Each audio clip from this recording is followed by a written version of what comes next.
แม่ผ่องแกไม่อยากเป็นนักร้องนะครับแกตั้งใจอยากเป็นครูครับชีวิตแกแต่โอกาสไม่มีครับแม่ผ่องเป็นนางเอกละครเร่แสดงเรื่องสโนไวท์ยุคนั้นนะครับยุคนั้นแหละครับเพราะตัวเล็กเสียงใสเสียงดีมากลงทุนทำเพลงเองตัดแผ่นเองขายเองครับแม่นี่อินดี้มากเลยนะสมัยก่อนนี่วงดนตรีลูกทุ่งเป็นวงดนตรีที่โดนโจรปล้นมากที่สุดนะครับออกเดินสายทั่วประเทศเป็นหัวหน้าวงผู้หญิงครับพกปืนเองด้วยครับเกิดเหตุอะไรขึ้นมานี่ผ่องศรีออกหน้าครับสิ่งที่หน้าเวทีทุกคนได้เห็นแม่คือผู้หญิงที่เก่งมาก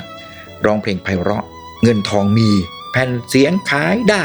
เพลงดังแต่สิ่งที่คุณแม่ล้มเหลวมากที่สุดในชีวิตคือชีวิตครอบครัว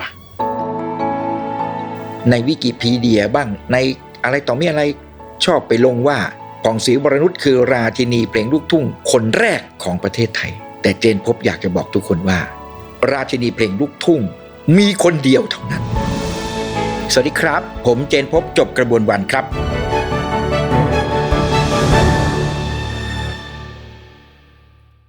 วันที่24สิงหาคมนี้จะเป็นวันพระราชทานเพลิงศพของแม่ผ่องศรีวรนุชใช่ครับเอาอายุท่านจริงๆก็คือ85ย่าง86ถูกต้องครับถูกต้องครับในยุคนั้นนะครับแม่ผ่องศรี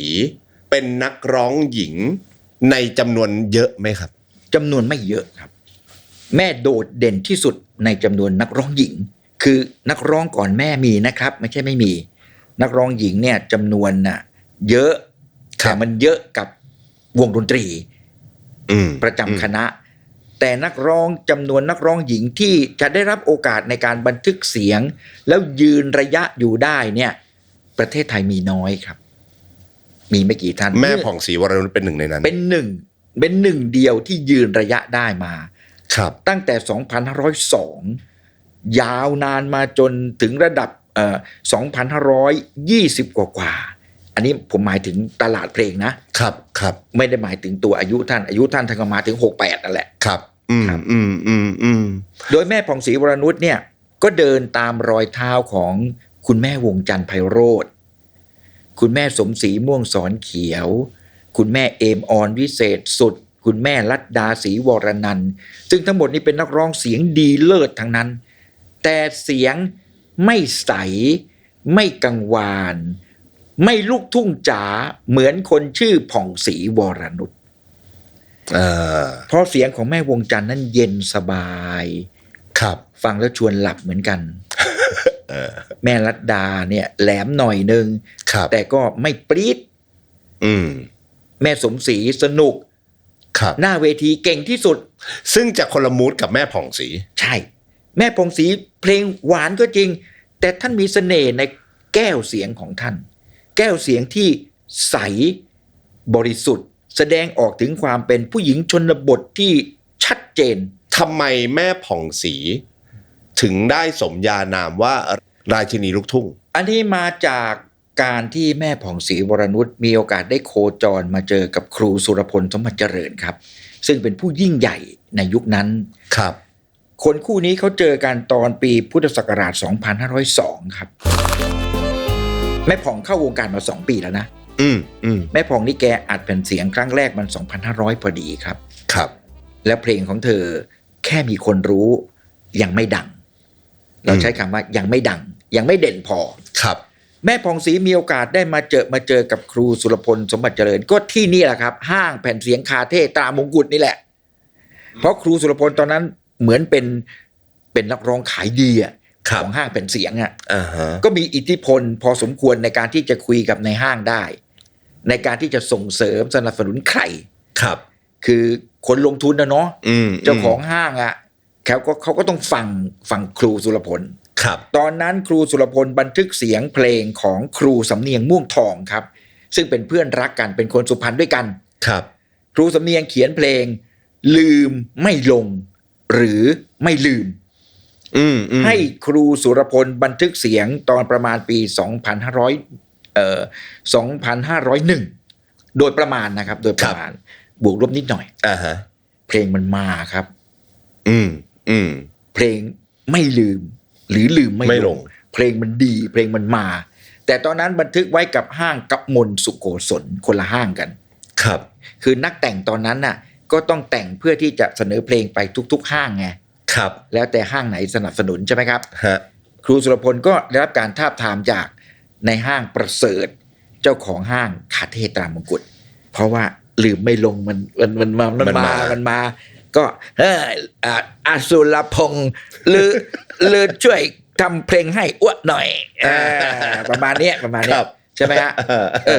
ครูสุรพลก็บอกได้แต่เอาอย่างนี้ได้ไหมเท่าแกตอนนี้ผมเจอนักร้องคนหนึ่งน่าสนับสนุนนะ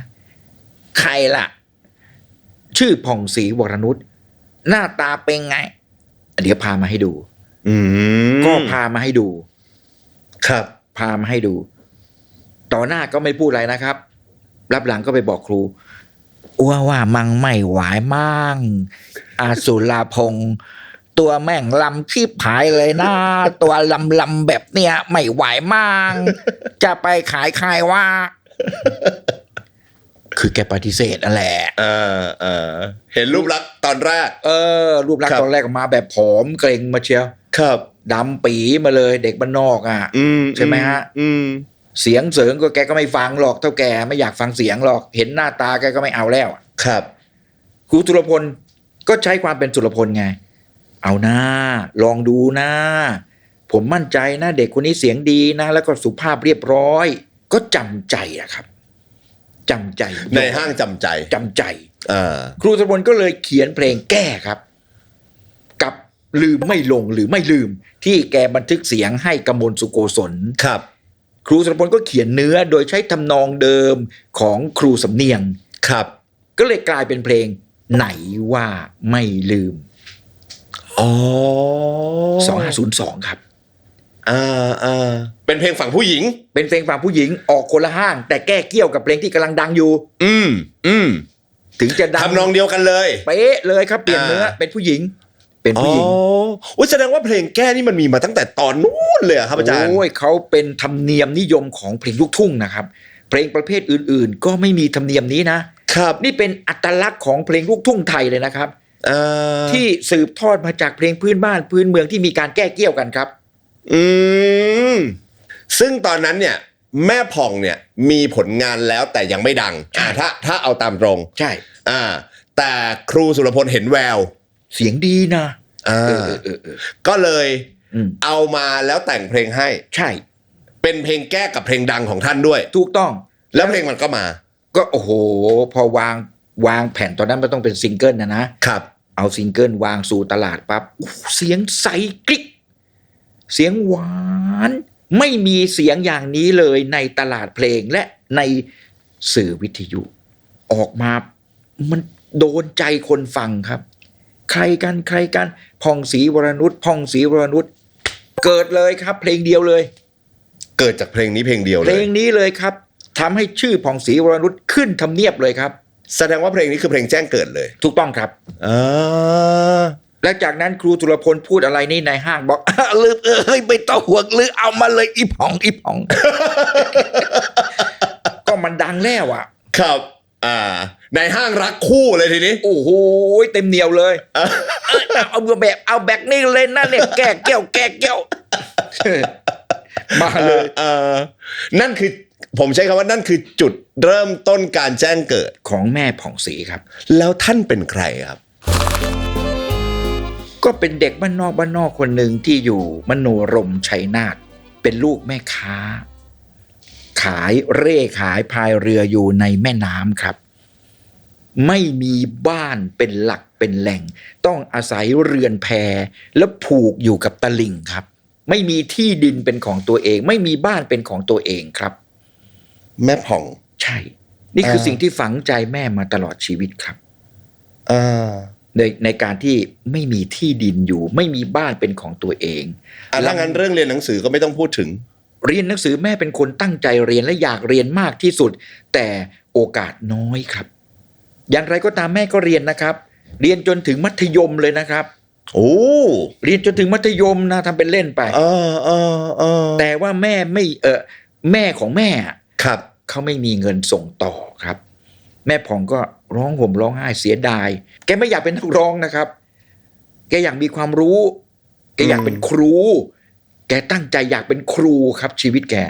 จะได้มีอาชีพที่มั่นคงแข็งแรงรับราชการ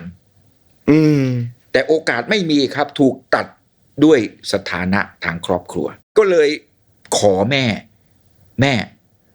หนูก็ไม่ได้เรียนแล้วอะแล้วเราก็อยู่กันลำบากอย่างนี้ไม่มีบ้านช่องอยู่หนูขอไปทำงานเพื่อที่จะหาเงินหาทอง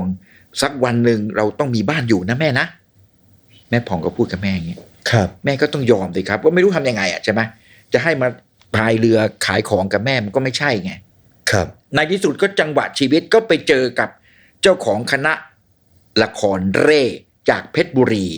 คือละครเร่หมายความว่าคณะละครที่เขาเดินทางเร่ร่อนไปแสดงตามที่ต่างๆที่ต่างๆไปอยู่ที่1 เดือน 1-2 เดือนอะไรก็ว่าไปแล้วก็เปลี่ยนที่ไปเรื่อยๆคุณหนูแกชื่อคุณหนูสุวรรณประกาศเป็นเจ้าของละครเร่คณะคุณหนูก็ไป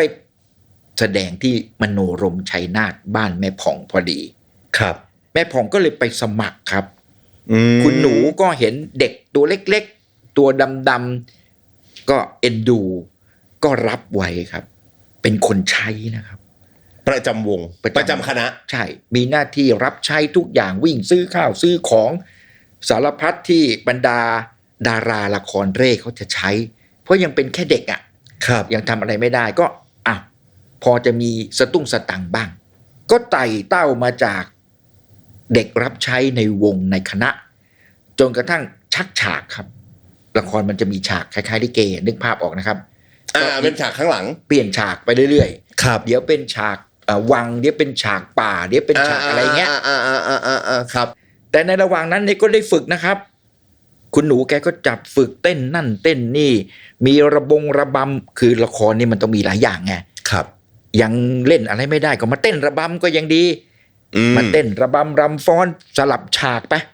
จนกระทั่งไหนเฮ้ยเสียงพอได้นี่ว่าไหน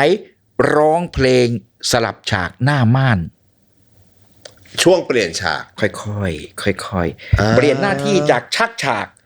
มาร้องเพลงหน้าม่านอย่างเงี้ยจนได้รับการบรรจุให้เป็นตัวแสดงคือค่อยๆไต่มาทีละขั้นครับถึงที่สุดเป็นนางเอกเลยครับแม่ผ่องเป็นนางเอกละครเร่แสดงเรื่องสโนไวท์ยุคนั้นนะครับยุคนั้นแหละครับเล่นเรื่องสโนไวท์เป็นนางเอกที่ได้รับความนิยมสูงสุดของคณะละครเร่คุณหนูเพราะตัวเล็กเสียงใสเสียงดีมากสมัยนั้นคิดดูนะครับมันไม่มีไมค์เมยอะไรเครื่องเสียงดีๆฮะคนเสียงดีไม่จริงเนี่ยเอาไม่อยู่นะและอยู่กับคณะได้ประมาณสักไม่เกิน2 ปีแหละครับมันก็เป็นเรื่องธรรมดานะเพราะว่ามาทีหลังเนี่ยอยู่ดีๆไปขึ้นเป็นนางเอกและไอ้นางเอกเก่าๆเขามันก็เป็นเรื่องปกติที่ต้องมีเรื่องของอิจฉาตาร้อนนู่นนี่นั่นอะไรซึ่งเป็นเรื่องปกติอ่านในวิกิพีเดียมีเขียนคำว่าถึงขั้นมีการตบกันด้วยใช่ตบตีกันเลยทำร้ายร่างกายก็ยังเด็กเนาะท่านจะคงจะไปต่อสู้อะไรกับใครเขาไม่ได้หรอกยังเด็กครับ10 กว่าขวบเองในที่สุดก็อยู่ไม่ได้ครับอยู่ไม่ได้ก็เลยพระเอกในคณะชื่อคุณวรรลบวิชุกรเป็นพระเอกของคณะละครเร่คุณหนูก็เห็นอกเห็นใจเด็กสาวก็เลยชักพาเด็กสาวคนนี้เข้ากรุงเทพอันนี้พูดแบบสุภาพเลยนะฮะแล้วถ้าแบบไม่สุภาพล่ะครับพากันหนีเข้ากรุงเทพใช่ไหมชัดๆอันนี้ด้วยความเคารพของทุกท่านนะครับคือเราพูดความจริงมันก็นะเราก็เข้าใจกันครับแล้วคุณวรรลบวิชุกรนี่แหละครับคือผู้ที่จุดประกายต่อเติมความฝันของแม่ผ่องในการเป็นนักร้องได้ดีที่สุดเพราะคุณวรรลบเป็นลูกศิษย์ของครูมงคลอมาตยกุลแห่งวงดนตรีจุฬารัตน์ก็จึงชักพาให้มาเจอครูมงคลมาฝากเนื้อฝากตัวครูครับผมมีเด็กน้องคนหนึ่งเสียงใสนิสัยดีนะครับอย่างเงี้ยคือเอามาให้รู้จักกับครูคนนั่นคนนี้คนโน้นในวงการเพื่อหวังอนาคต ครับ แล้วก็พาเข้าสู่ห้างแผ่นเสียง สมัยนั้นคือมันนอกจากคนที่ไปขายเพลง ครับ มันก็ต้องมีคนที่จะไปขายเสียงด้วย เพื่ เพื่อให้ห้างเขาจ้างร้อง ครับ ก็จะได้มีเงินมีทอง และแม่ผ่องก็ไปเจอในห้างแบบที่เรา ครับ สู่กันฟังว่าเขาปฏิเสธไง ฮะ หนึ่งไม่รู้จักสองหน้าตาไม่สวยครูวรลบพยายามไม่ประสบความสำเร็จ จนกระทั่งแม่ผ่องนี่แหละครับ แกก็มาร้องเพลงแล้วนะครับ คือเหมือนกับครูวรลบแกพาไปฝากขึ้นเวทีนั่นทีเวทีโน้นทีก็ได้เงินกันมาไม่มากนัก แต่ ครับ ด้วยความเป็นคนมุมานะอดออมแม่ผ่องเก็บเงินครับ ถึงวันหนึ่งก็บอกกับคุณวรลบวิจุกรว่าพี่ไปหาห้างไหนเขาก็ไม่ต้องการหนูนะ เราอัดเสียงกันเองนะพี่นะ มันใช้เงินเท่าไหร่ไม่เป็นไรหนูมีเงินเก็บ คือลงทุนเองครับ ว้าว ลงทุนเองเลย แล้วก็เลยความใกล้ชิดกับวงจุฬารัตน์ก็ทำให้รู้จักกับคุณครูสุรพลพรภักดี หรือว่าพลพรภักดี ซึ่งเป็นนักแต่งเพลงและนักร้องประจำคณะ ครับ วรลบวิจุกรก็เลยบอกให้คุณครูพลพรภักดีแต่งเพลงให้ บันทึกแผ่นเสียงเพลงแรกในชีวิตของผ่องศรีวรนุชจึงเป็นเพลงหัวใจไม่มีใครครอง ผลงานของพลพรภักดี และครูมงคลอมาตยกุลก็เรียบเรียงเสียงประสานให้ครับ 2,500 ครับ เพลงแรกครับ อันนี้คือเพลงแรกในชีวิต ลงทุนเองครับ ท่านก็เป็นคนมองการไกลแล้วก็กล้าได้กล้าเสียมากๆเหมือนกันนะครับ แม่ผ่องไม่มีคนรู้นะครับว่าเห็นแม่เรียบร้อยพูดจาอ่อนหวาน คือท่านเป็นคนเรียบร้อยมาก แต่ข้างในแข็งแรงมากครับ เป็นผู้หญิงหัวใจแกร่ง และเป็นนักสู้ตัวจริง ไม่มีคนรู้หรอกครับ ในบรรยากาศแบบเนี้ยแกสู้จริง ๆครับ ไม่เคยยอมแพ้อะไรเลย ในอุปสรรคชีวิต ไม่มีใครเอาก็ ฉันเอง ทำเองนี่แหละ ใช่ เงินฉันเอง ไม่ง้อใคร แล้วเอาไปขายที่ไหนครับ เอาสมัยนั้นคือมันทำแผ่นมันต้องเป็นซิงเกิลใช่ไหมฮะ ครับ แผ่นซิงเกิลคือมันต้องมี2 หน้า หน้า A หน้า B ครับ ใช่ไหมครับ ครับ คุณวรลบวิจุกรก็คุยกับแม่ผ่องว่า เธอยังไม่มีใครรู้จัก ขายไม่ได้หรอก ก็ยอมไปจ้างนักร้องดัง1 คนในยุคนั้นให้มาอัดเสียงประกบ อีกหน้าหนึ่ง อีกหน้าหนึ่งคือหน้า A อ่ะ ครับ หน้า A ต้องเอานักร้องดัง ส่วนแม่ผ่องก็อยู่หน้า B อ๋อออกเงินเอง แต่ แต่ยอมอยู่หน้าบี ต้องอยู่หน้า A ไม่มีใครซื้อครับ ลงทุนทำเพลงเอง ตัดแผ่นเอง ขายเองครับ โดยมีคุณวรลบนี่แหละคอยช่วย ไปให้ห้างแผ่นเสียงเขารับจัดจำหน่าย เหมือนกับเราตัดแผ่นมา100 แผ่น ครับ ก็ไปฝากห้างนี้ช่วยไปจำหน่ายให้หน่อยอย่างเงี้ยครับ อาจารย์ครับ ครับ หน้า A วันนั้นคือใครและเพลงอะไรครับ โกมินทร์นิลวงศ์ครับ ยอดนักร้องเสียงมหาราชคนหนึ่งของเมืองไทย เพลงหน้าเอกก็คุณวรลบวิชุกรนั่นแหละเป็นคนแต่งให้จะได้ไม่ต้องเสียค่าเพลง นั่นคือเพลงชาละวัน เราเคยมีศิลปินยุคอินดี้ใช่ไหมทำเพลงเองแต่งเองร้องเองขายเองอะไรอย่างเงี้ยแม่ผ่องน่าจะเป็นศิลปินอินดี้เบอร์แรกที่ผมเชื่อว่า ทำมาก่อน เก่าแก่ที่สุดเท่าที่ผมเคยรู้จักเลยแหละ ครับ ถูกไหมครับ ใช่ ตัดสินใจทำเอง ทำเองจ้างนัก อ ร้ อ อก ง เงินเอง ประกบ จ้าง ด้วย คนมาแต่งเนื้อให้ ใช่ แล้ววางแผนเองด้วย ใช่ผลคือแผ่นขายได้ครับ เพราะหน้า A นะครับ แผ่นขายได้ เพราะหน้า A ครับ เพลงหน้าหลัง คนรู้จักครับ เอาไปเปิด แต่ยังไม่ติดหูครับ ยังใหม่เกินไปครับ พอเป็นที่รู้จักบ้าง ใช่ ผลพวงจากเพลงของอาจารย์โกมิน ชาละวัน ชาละวัน ครับ อ่า ไม่ขาดทุนนะครับ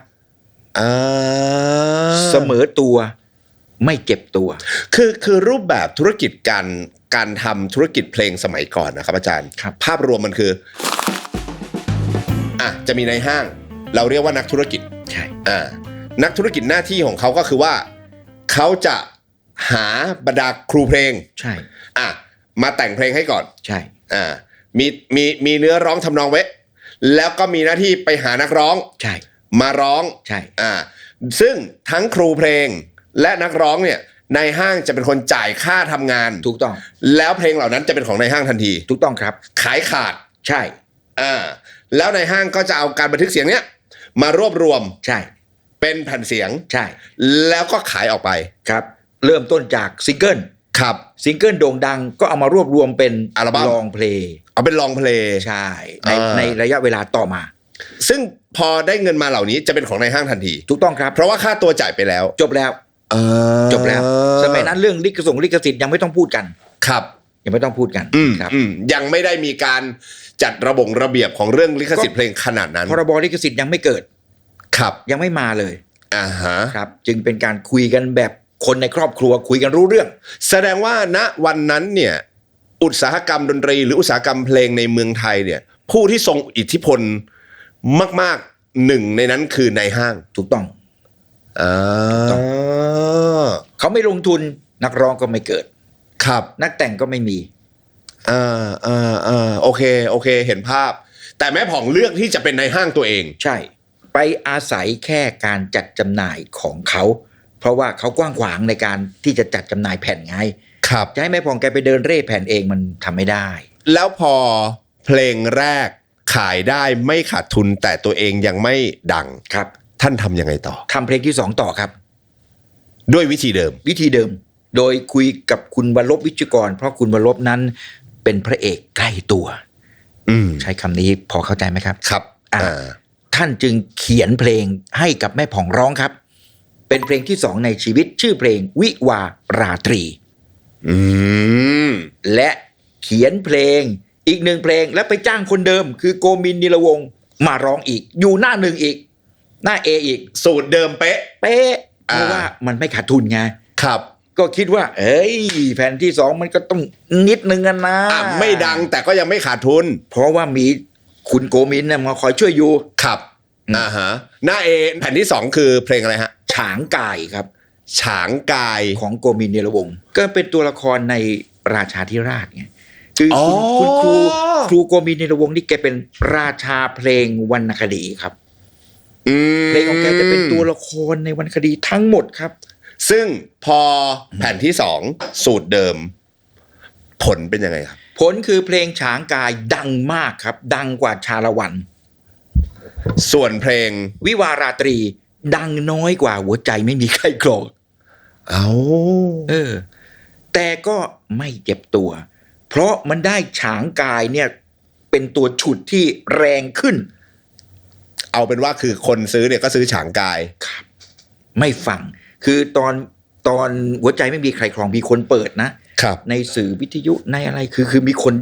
นโอเคแหละแต่ตอนวิวาราตรีฟังน้อยลงคนขอน้อยลงทำไงอาจารย์มันก็หยุดคิดไปพักหนึ่งแม่ผ่องกับคุณวรลบก็เลยมีความรู้สึกว่าถ้าเราใช้สูตรนี้เรื่อยๆโอกาสที่จะประสบความสำเร็จสูงสุดเนี่ยน่าจะไม่มีแววแล้วที่สำคัญที่สุดคือทุกครั้งนั้นต้องลงทุนเองนะ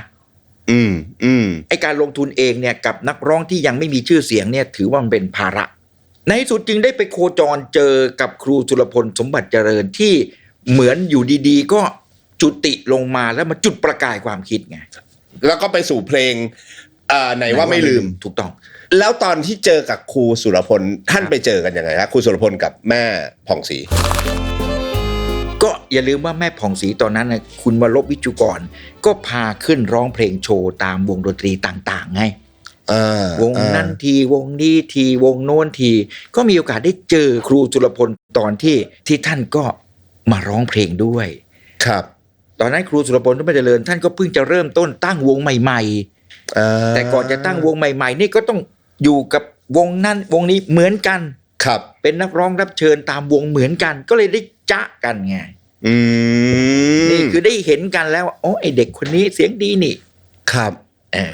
ก็เลยได้มีการชักชวนใช่แล้วแล้วก็มาสู่เรื่องราวของเพลงแก้ถูกต้องครับซึ่งไหนว่าไม่ลืมก็เลยกลายเป็นเพลงแจ้งเกิดถูกต้องครับแล้วพอแจ้งเกิดอันนั้นคือเปรี้ยงเลยไหมฮะเปรี้ยงครับสูตรเดิมแม่ผ่องลืมเลยครับ ไม่เอาอีกแล้ว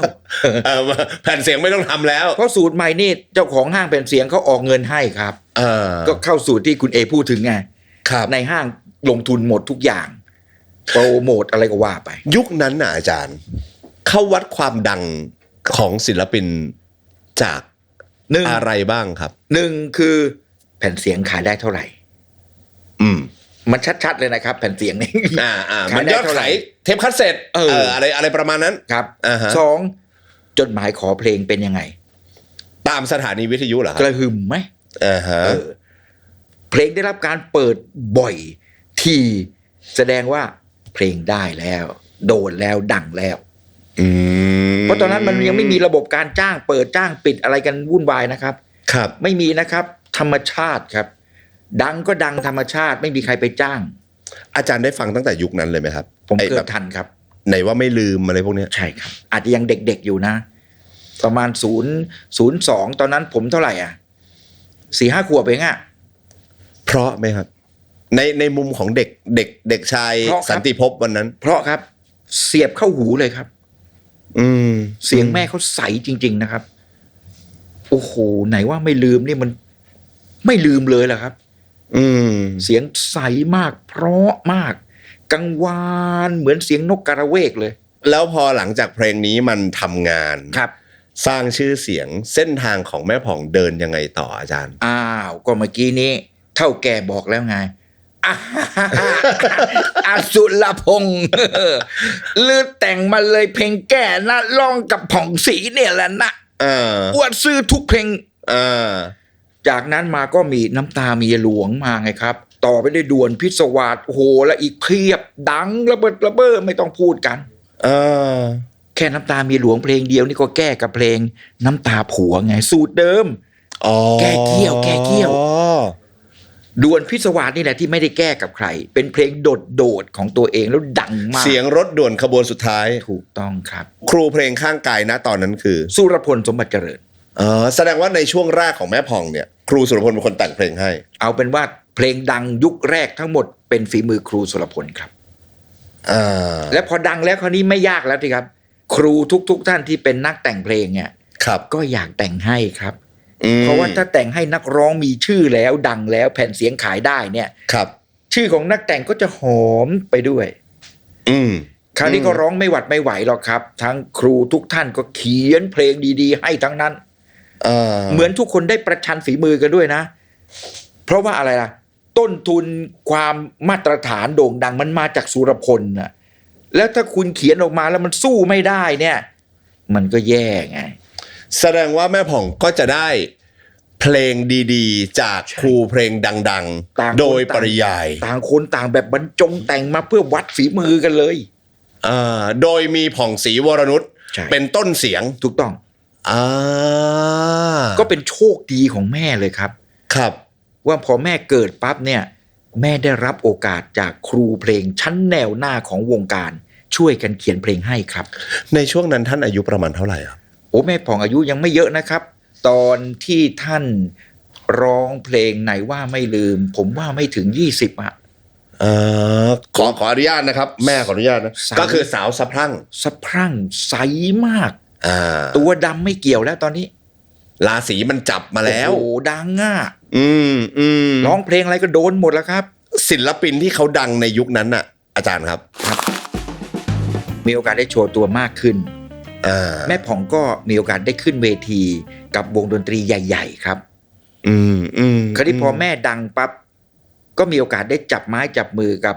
นักร้องรุ่นราวคราวเดียวกัน แล้วเกิดวงดนตรีชื่อประกายดาว ประกายดาว วงประกายดาวก็จะนำโดยก้านแก้วสุพรรณสุรพลสมบัติเจริญผ่องศรีวรนุชยงยุทธเชี่ยวชาญชัย4ผู้ยิ่งใหญ่ครับในยุคนั้นอยู่วงเดียวกันครับ แห่งยุคเลยแหละ คนดูนี่คุ้มสุดๆเพราะว่ายิ่งใหญ่มากแล้วทั้ง4คนเนี่ยเหมือนได้พึ่งพาคนเขียนเพลงที่ชื่อสุรพลสมบัติเจริญทั้งสิ้นนะครับครูสุรพลยังไม่ได้ตั้งวงเลยนะครับ อยู่วงก้านมาก่อนนะครูก้านที่เป็นรุ่นน้องนะครับ รุ่นน้องแต่ตั้งวงก่อน เพราะว่าครูก้านแก้วสุพรรณนั้นได้รับการสนับสนุนจากครูปอชื่นประโยชน์ตั้งวงให้ ครับ ชื่อประกายดาว ผมเชื่อว่า4จตุรเทพของวงการลูกทุ่งในยุคนั้น สุดๆเลย ไปที่ไหนก็เต็ม คนดูกันเพียบ แต่มีแม่ผ่องเป็นผู้หญิงคนเดียว คนเดียว และแม่ผ่องแกไม่ได้ขึ้นวงเดียวนะตอนนั้นอ่ะเพราะมันยังไม่ได้มี MOU 44แม้แต่อย่างใด ไม่ได้ขึ้นวงเดียว ครับ คือท่านก็ไปขึ้นวงอะไรนะบางกอกช่าของครูชุติมาสุวรรณรัตน์บ้าง ครับ สมพงษ์วงรักไทยบ้าง ไปขึ้นวงอะไรก็แล้วแต่แกวงเจือรังแรงจิต ก็คือเดินผมใช้คำว่าทัวร์เดินสายขึ้น ทุกวงก็อยากได้แม่ผ่องไงกำลังหอม แสดงว่าคือตอนนั้นแม่ผ่องเนี่ยไปที่ไหนคนดูเต็มที่นั่น ใช่ครับ ได้รับความนิยมจากแผ่นเสียงที่กระจายออกทางวิทยุทรานซิสเตอร์ แล้วท่านไม่มีวงของตัวเองเหรอ ไม่มีครับ ตอนนั้นยังไม่มีครับ เป็นผู้หญิงนะครับ ยากเหมือนกันนะ ในการที่อยู่ๆจะมาตั้งวงเนี่ยก็อย่างนี้ไปก่อนครับ ระหว่างที่อาจารย์เล่ามีตัวละครหนึ่งหายไป อันนี้ด้วยความเคารพนะครับผมใช้คำนี้เพื่อให้คนดูเข้าใจนะครับ มีท่านหนึ่งหายไป ครูบรรลบเหรอครับ ก็แยกทางกันครับ หลังจากที่แม่ผ่องโด่งดัง ใช่ครับ แยกทางกัน ครับ แล้วใครมาเป็นผมใช้คำว่าใครมาเป็นผู้จัดการแม่ผ่อง ยังไม่มีครับ ยุคนั้นแม่ผ่องยังไม่มีใครมาอยู่เคียงข้าง แม่แกก็เป็นไปตามเส้นทางชีวิตของท่าน ซึ่งแม่ก็ประคับประคองตัวเองโดยไม่มีคนข้างกายมาระยะหนึ่งนะครับ วิถีชีวิตมันเป็นเรื่องปกติหนีไม่พ้นหรอก ครับ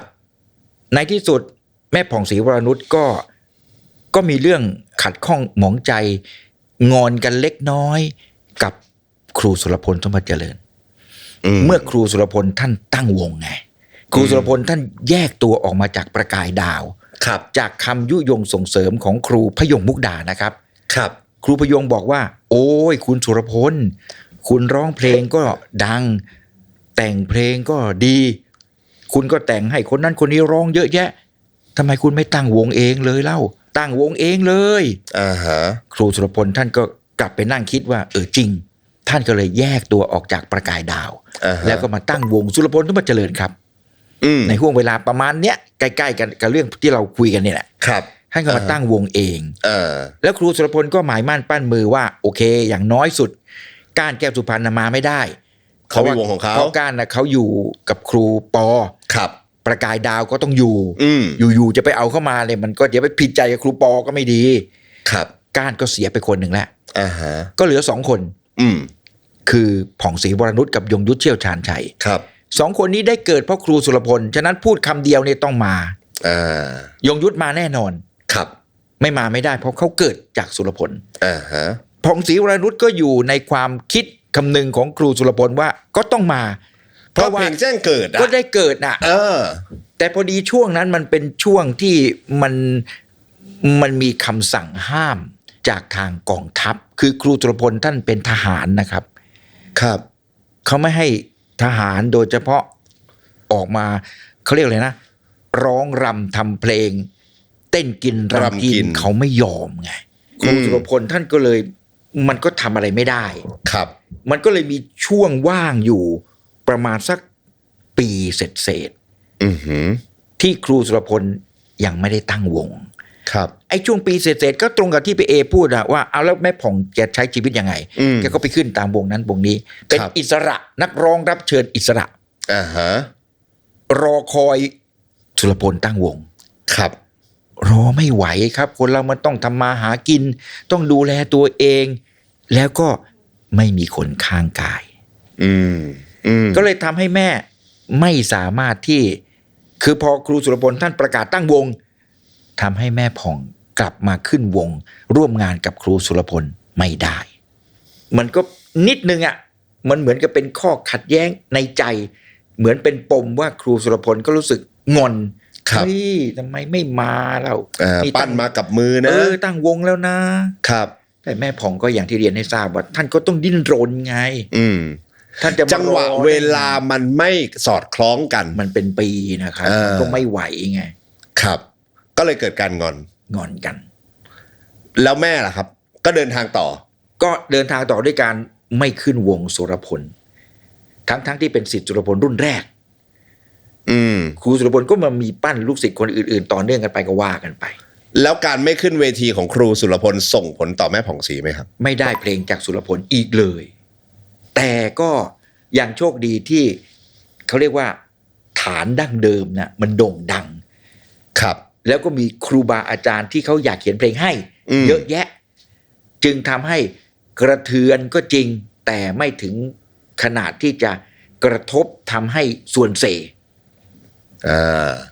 ยังเดินต่อไปได้อยู่ได้และด้วยเหตุชนนี้แหละครับทำให้ทั้งสองคนนี้เขางอนกัน และไม่มีโอกาสได้ร่วมงานกันอีกเลยครับซึ่งเป็นหน้าที่น่าเสียดายของวงการเพลงลูกทุ่งและแฟนเพลงมากๆเพลงดีๆจากปลายปากกาและมันสมองของสุรพลเนี่ยไม่มีโอกาสได้เขียนให้ผ่องศรีอีกเลยซึ่งน่าเสียดายมากแล้วหลังจากนั้นนะครับครูครับเส้นทางของแม่กราฟขาขึ้นอย่างนี้เลยไหมฮะกราฟก็ยังขึ้นอยู่นะครับไม่ถึงขนาดตกลงเหวลงอะไรเลยครับเพราะอย่างที่บอกว่าแผ่นเสียงขายได้ครับและมีห้างแผ่นเสียงหลายห้างมากขึ้นไม่ใช่คาเท่ห้างเดียวแล้วออกเป็นอัลบั้มด้วยป่ะฮะมีหมดทุกรูปแบบครับทั้งซิงเกิลทั้งลองเพลงอะไรก็ว่ากันไปจนกระทั่งท่านได้เจอกับครูเพลงอีกท่านหนึ่งซึ่งก็เหมือนกับเป็นเพื่อนกับครูสุรพลในช่วงเวลาใกล้ๆกับที่ครูสุรพลกับแม่ผ่องเขางอนอะไรกันนั่นคือครูเทียนชัยสมยาประเสริฐก็เป็นยอดนักร้องยอดนักจัดรายการผู้ยิ่งใหญ่อีกคนหนึ่งของยุคนั้นครับแม่ผ่องจึงมีโอกาสได้ขึ้นเวทีกับวงเทียนชัยสมยาประเสริฐหนึ่งช่วงเวลาของชีวิตแล้วก็มีปัญหาแล้วครับทำให้แม่ต้องออกจากวงเทียนชัยตรงนี้แหละครับจึงเป็นสาเหตุที่ทำให้ถึงที่สุดแล้วแม่ผ่องตัดสินใจว่าถ้ายังคงใช้ชีวิตแบบนี้ไปขึ้นวงนั้นทีวงนี้ทีเนี่ยน่าจะไม่รอดจึงได้คิดตั้งวงเองจึงได้กลายเป็นวงดนตรีลูกทุ่งวงแรกของประเทศไทยที่หัวหน้าวงเป็นผู้หญิงครับคือวงของแม่ผ่องถูกต้องครับโดยมีคนข้างกายที่ชื่อพ่อราเชนเรืองเนตรซึ่งเป็นยอดนักดนตรีนักเรียบเรียงเสียงประสานระดับแนวหน้าของเมืองไทยอยู่เคียงข้างเป็นที่ปรึกษาและก็เป็นทุกสิ่งทุกอย่างให้ครับวงของศรีวรนุชจึงได้เติบโตขึ้นและมีโอกาสได้ออกรับใช้แฟนเพลงครับในห่วงเวลาที่ว่านี่แหละอาจารย์เคยไปดูแม่ผ่องศรีโชว์ด้านหน้าเวทีไหมครับถูกต้องครับลีลาแม่เป็นยังไงเวลาอยู่บนเวทีหรือการแสดงโชว์ครับอาจารย์วงแม่ผ่องศรีวรนุชนี้ที่ยิ่งใหญ่มากในยุคนั้นที่คนเขาล่ำลือกันมันก็คืออิทธิพลที่ได้รับมาจากครูบาอาจารย์อย่างเช่นครูสุรพลครับวงสุรพลธรรมเจริญนั้นนอกจากครูยังมีนักร้องในวงที่แบบสุดยอดทั้งนั้นและยังมีจุดเด่นอีกอย่างหนึ่งของวงสุรพลธรรมเจริญก็คือละครเพลงครับครูสุรพลเป็นคนบุกเบิกทำละครเพลงที่คนดูประทับใจมากแม่ผ่องก็จดจำเรื่องแบบนี้มาแล้วก็เอามาพัฒนาตอนอยู่วงตัวเองวงผ่องศรีวรนุชจึงเป็นวงดนตรีผู้หญิงที่มีละครเพลงที่นางเอกแม่เล่นเองคนดูชอบมาก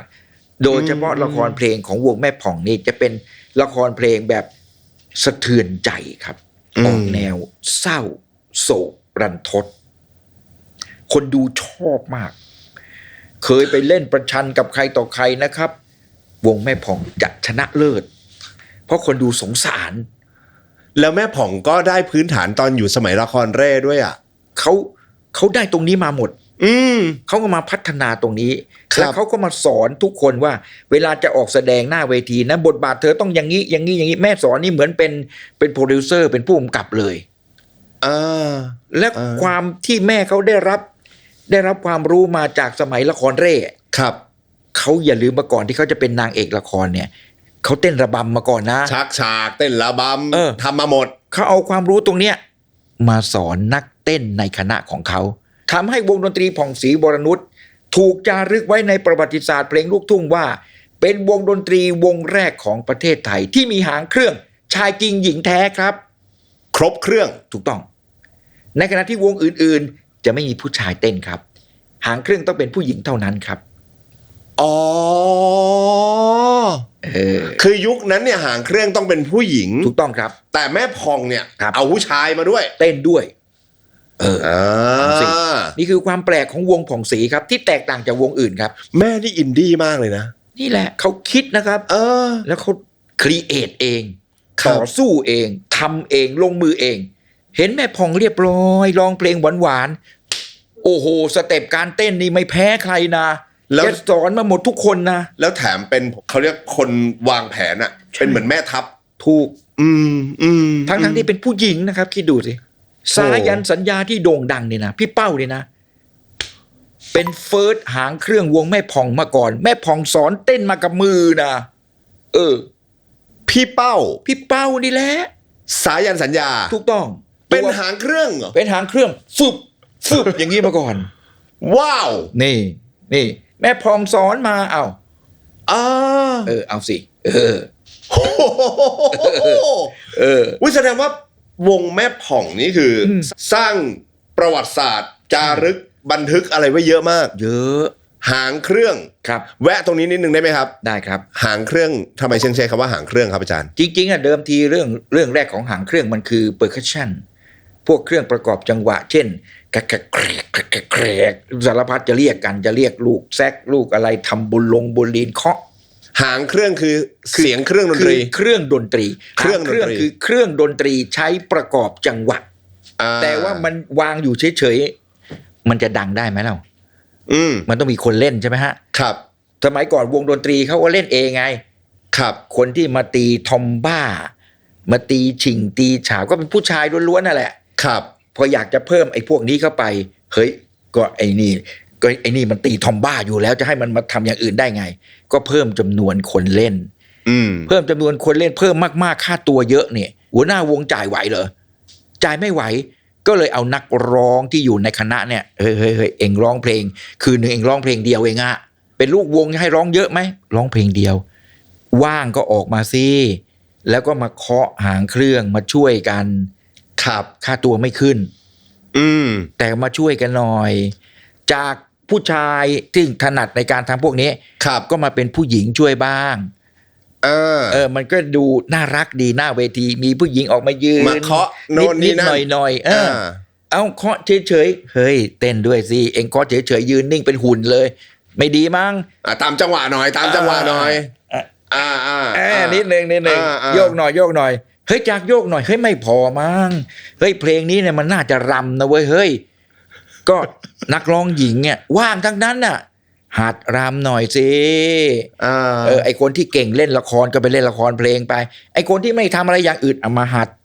รำหน่อยเริ่มจากรำแบบนาฏศิลป์เลยเอาไปฝึกกับครูจ้างครูมาสอน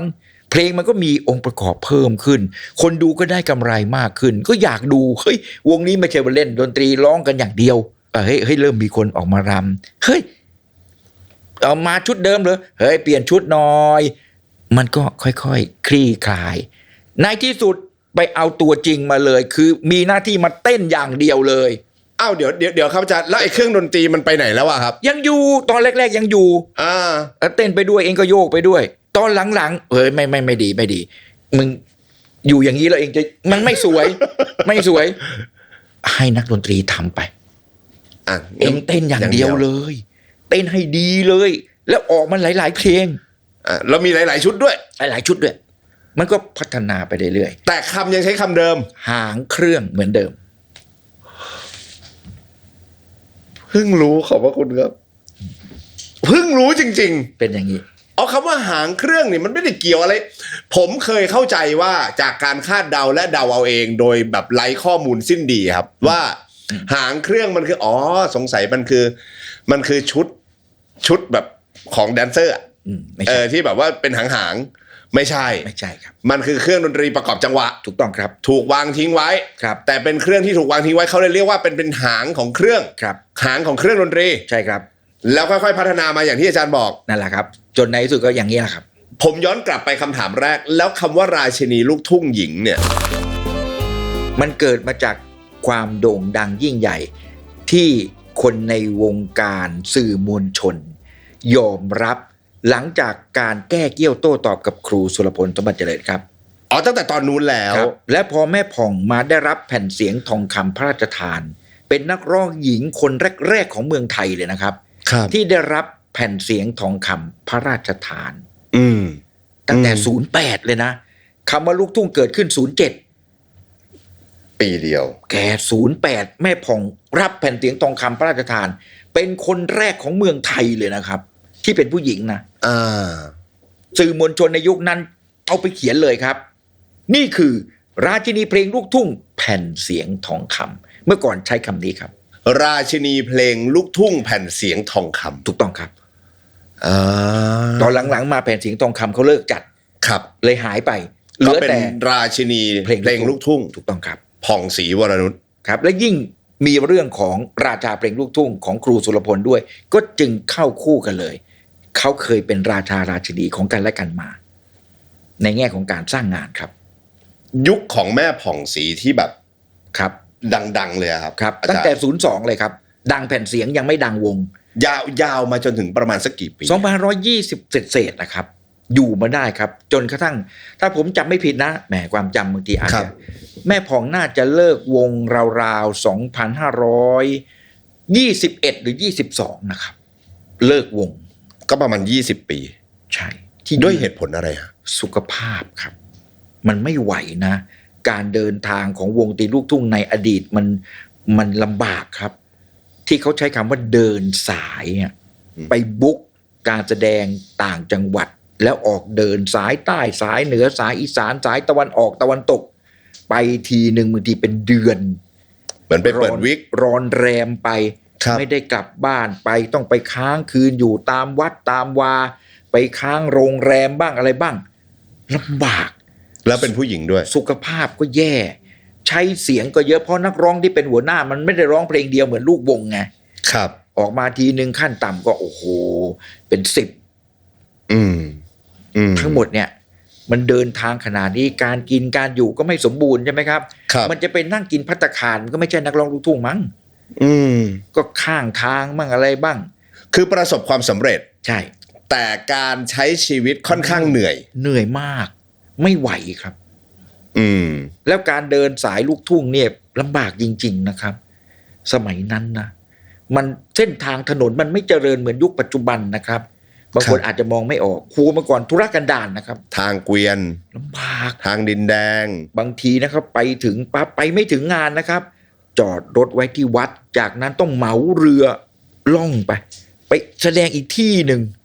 ขนเครื่องดนตรีด้วยนะครับ แบกเองอะไรเองถึงมีลูกน้องก็ต้องช่วยใช่ไหม ครับ เนี่ยคือความยากลำบาก และเกิดไปถิ่นที่มันชุกชุมไปด้วยโจรล่ะครับ สมัยก่อนนี่วงตีลูกทุ่งเป็นวงตีที่โดนโจรปล้นมากที่สุดนะครับ เพราะเขารู้ว่าได้ตังค์มา อ๋อ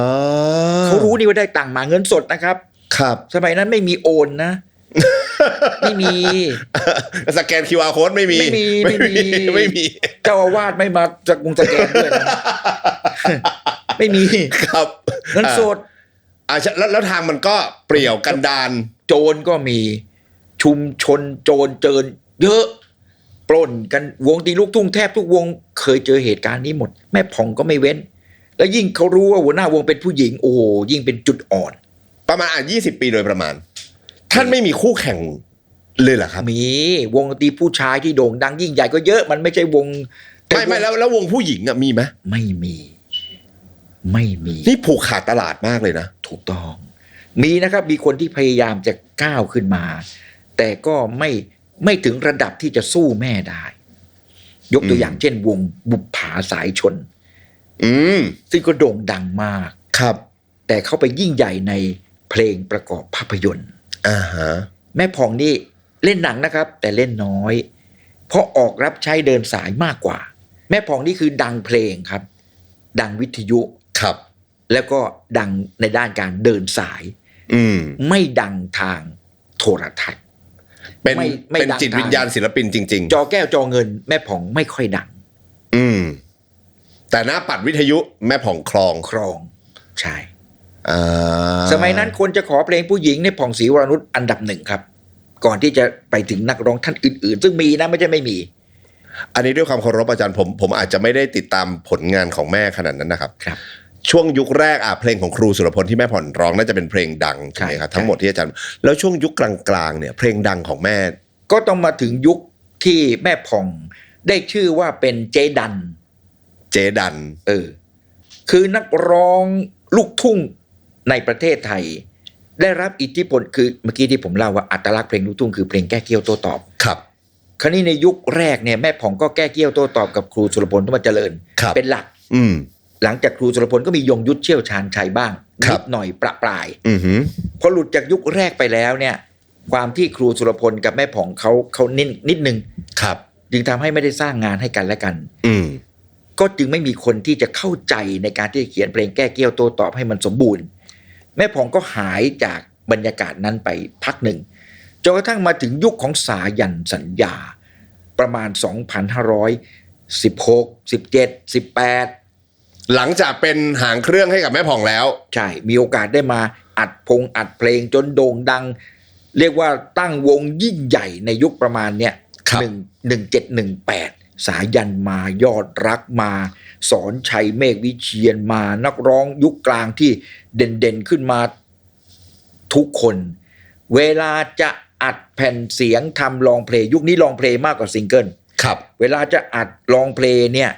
ทุกคนต้องคิดถึงบรรยากาศเก่าแก่ที่ประสบความสำเร็จก็คือการร้องเพลงแก้เกี้ยวโต้ตอบนักร้องหญิงคนแรกที่ถูกหมายมั่นปั้นมือต้องชื่อผ่องศรีวรนุชถึงแม้ว่าจะเป็นรุ่นแม่เป็นรุ่นใหญ่กว่าแต่แม่ผ่องก็ต้องเป็นเจดันครับเพื่อที่จะทำให้เพลงนำของนักร้องชายนั้นได้รับความสนใจจึงบอกว่าถ้าผ่องศรีไม่ร้องแก้นักร้องนำอาจจะไม่ได้เกิดเหมือนวันที่แม่ยอมเอานักร้องโกมินมาเป็นตัวแล้วเพื่อมาดันแม่น่ะใช่วันนี้พอยุคเวลาผ่านไปแม่ต้องกลายเป็นคนดันเขาให้นักร้องใหม่ๆได้เกิดซึ่งนั่นหมายถึงว่าในยุคนั้นคือถ้าเกิดเป็นเพลงแก้เกี้ยวของนักร้องชายที่มีแม่ผ่องเป็นนักร้องหญิงเนี่ยรับประกันได้ว่าสำเร็จโอกาสขายแผ่นสูงเพราะทุกคนยอมรับว่าต้องผ่องศรีเอานักร้องหญิงคนอื่นมาลองแล้วไม่ประสบความสำเร็จต้องผ่องศรีคนเดียวครับโอ้ยแม่นี่สุดยอดครับพุ่มพวงก็เดินตามรอยแม่นะครับแต่ด้วยความเคารพพุ่มพวงร้องแก้ไม่กี่คนครับแล้วก็ไม่ถึงขนาดประสบความสำเร็จในแง่ของการเป็นนักร้องเพลงแก้นะครับแต่แม่ผ่องนี่เป๊ะครับแก้กับสายันสัญญาสายันมี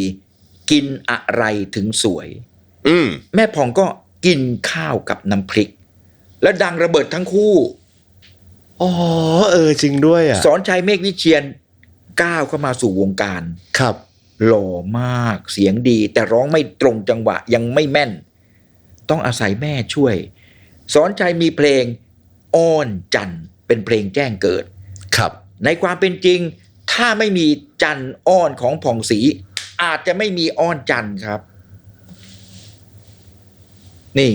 อย่างนี้ครับนี่อย่างนี้เลยครับซึ่งแม่ก็ผมเชื่อแม่ก็ยินดีที่จะเป็นเจดันให้กับศิลปินทุกคนพร้อมเสมอครับและประสบความสำเร็จทุกคนครับไม่มีคนไหนที่แม่ร้องแล้วไม่เกิดสุดยอดเลยนี่คือผ่องศรีครับนี่คือผ่องศรีแม่ไม่มีผมใช้คำว่าแม่ไม่มีอุปสรรคในช่วงที่เป็นศิลปินดังๆบ้างเหรอครับอะไรอย่างเงี้ยขออนุญาตพูดสั้นๆสิ่งที่หน้าเวทีทุกคนได้เห็นแม่คือผู้หญิงที่เก่งมากร้องเพลงไพเราะครับเงินทองมีครับเพราะว่าประสบความสำเร็จแผ่นเสียงขายได้เพลงดังแต่สิ่งที่คุณแม่ล้มเหลวมากที่สุดในชีวิตคือชีวิตครอบครัวแม่ไม่ค่อยประสบความสำเร็จครับในเรื่องของชีวิตครอบครัวครับจึงทำให้ราชินีเพลงลูกทุ่งไม่มีทายาทสืบสกุลตัวจริงนี่คืออีกหนึ่งสิ่งที่น่าเสียดายมากครับแม่ไม่มีลูกครับพูดกันตรงไปตรงมาแม่สอนคนอื่นมา101 7ย่านน้ำทั้งนักร้องชายนักร้องหญิงโด่งดังยิ่งใหญ่ครับแต่สายเลือดของแม่คนที่จะเป็นต้นไม้ใต้ต้น ไม่มี อืม แม่ประสบความสำเร็จในชีวิต เพราะว่าเป็นนักร้องที่ได้รับรางวัลเยอะที่สุดในประเทศ ถึงขนาดต้องประกาศสละแชมป์ อืม คือถ้ายังอยู่ผ่องศรีคลองคนเดียว นักร้องรุ่นน้องไม่ได้เกิดสักคน ครับ แม่ต้องถอย แม่ต้องยอมประกาศถอยเพื่อหลีกทางให้นักร้องรุ่นน้องได้รางวัลบ้าง นั่นคือเหตุการณ์ที่เกิดขึ้นในยุคที่แผ่นเสียงของแม่รุ่งโรจน์นั่นคือยุคของเสาอากาศทองคำพระราชทาน อันนี้คือต่อจาก แผ่นเสียงทองคำ ครับฮะ แม่พองรับรางวัลเสาอากาศทองคำพระราชทาน3 ปีซ้อนเลยนะคนเดียวนะได้ทุกปีจนกระทั่งปีที่4แม่พองบอกโอ้ขออนุญาตเถอะขอสละสิทธิ์เถอะไม่งั้นเดี๋ยวคนอื่นไม่ได้เกิด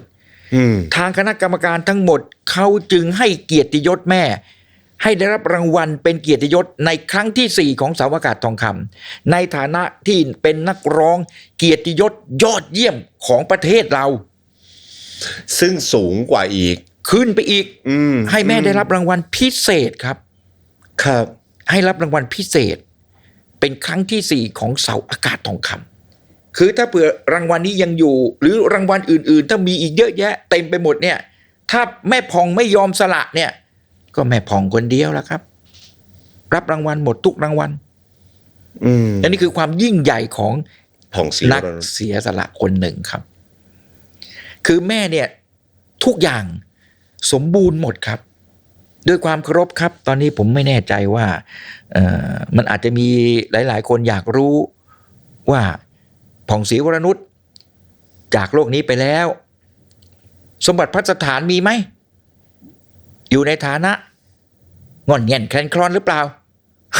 ขอโทษครบครับไม่ได้เสียชีวิตเหมือนอย่างในตำนานที่เขาชอบเล่ากันว่าโอ้โหไม่มีโลงใส่นู่นนี่นั่นไม่ใช่ผ่องศรีครับแม่ผ่องยิ่งใหญ่แม้กระทั่งแม่จากไปไม่เคยมีให้ใครเดือดร้อนแม่เขารู้ตัวว่าเขาจะจากไปเขาเตรียมไว้หมดครับจะเอาสักกี่ล้านนะครับจากความเป็นคนมัธยัสถ์อดออมรู้จักใช้เงินของแม่พูดแบบคนวงในใกล้ชิดสนิทสนมโคตรขี้ตืดครับ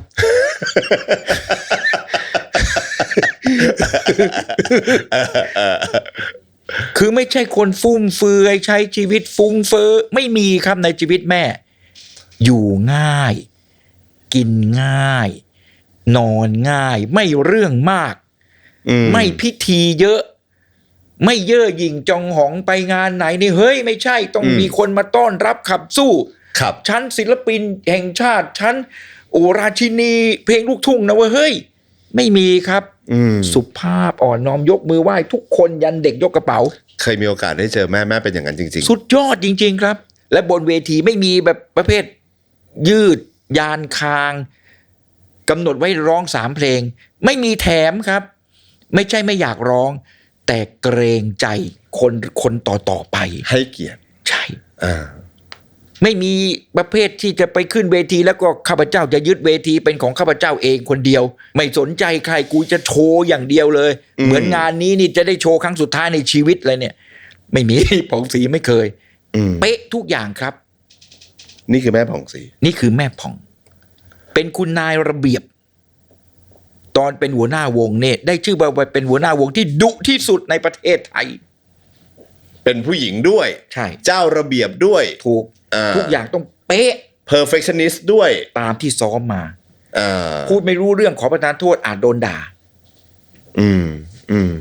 ออกเดินสายทั่วประเทศเป็นหัวหน้าวงผู้หญิงครับผจญภัยมาทุกอย่างพกปืนเองด้วยครับเอาไงเอากันวะเกิดเหตุอะไรขึ้นมานี่ผ่องศรีออกหน้าครับไม่กลัวตายทั้งที่เบื้องหน้าท่านดูหวานมากเลยนะครับหวานมากครับสุภาพสุดๆพูดจาไพเราะแต่ถึงเวลาครับขันผ่องศรีออกหน้าเลยครับสุดยอดนี่และความที่ตระหนี่ทีเหนียววงเล็บขี้ตืด แม่เขา ไม่มั่นใจในระบบธนาคารคือแกเข้าธนาคารไม่เป็นแกไม่รู้ว่าต้องไปทำอะไรบ้างอ่ะ ครับ ฝังเงินลงในหีบ ในหีบในไหฝังไว้หลังบ้านตัวเอง ตอนดึกกลับจากการแสดงเรียบร้อยแล้ว เอาสตังค์ที่ได้มายัดใส่ไหใส่ตุ่มใส่อะไรของแกแล้วแกก็ไปแอบขุดหลังบ้านแล้วก็ฝังมองซ้ายมองขวาไม่มีใครเห็นฝังเดี๋ยวนะวันนี้ไม่มีแล้วนะ ไม่ต้องไปขุดหานะไม่ต้อง ขอโทษหายมาตั้งแต่วันนั้นแล้ว จำไม่ได้เหรอ ไม่ใช่จำไม่ได้ แม่นึกว่าไม่มีใครเห็น มันก็มีคนเห็นแล้วก็มาขุดเอาแล้วมันก็แอบมาขุด เป็นเรื่องเล่าฮากันมากในวงการครับโมดไม่มีเหลือแต่ตุ่มกระหายนี่คือแม่ผ่องศรีแม่พองแล้วอาจารย์อ่ะผมไปอ่านดูผมเห็นว่าอาจารย์มีการแต่งเพลงให้กับแม่ผ่องด้วยใช่ครับใช่ไหมชีวิตผมไปเจอกันไปคุยไปแต่งไปร่วมงานกันได้ยังไงครับอาจารย์50 ปีเต็มๆที่ผมได้คลุกคลีใกล้ชิดแม่ตั้งแต่2118ครับปีนี้68ครับโอ้ตั้งแต่แม่ยังมีวงอยู่ใช่คลุกคลีในฐานะนักข่าวสายศิลปะวัฒนธรรมไงครับผมไปทำข่าวนู่นนี่นั่นแม่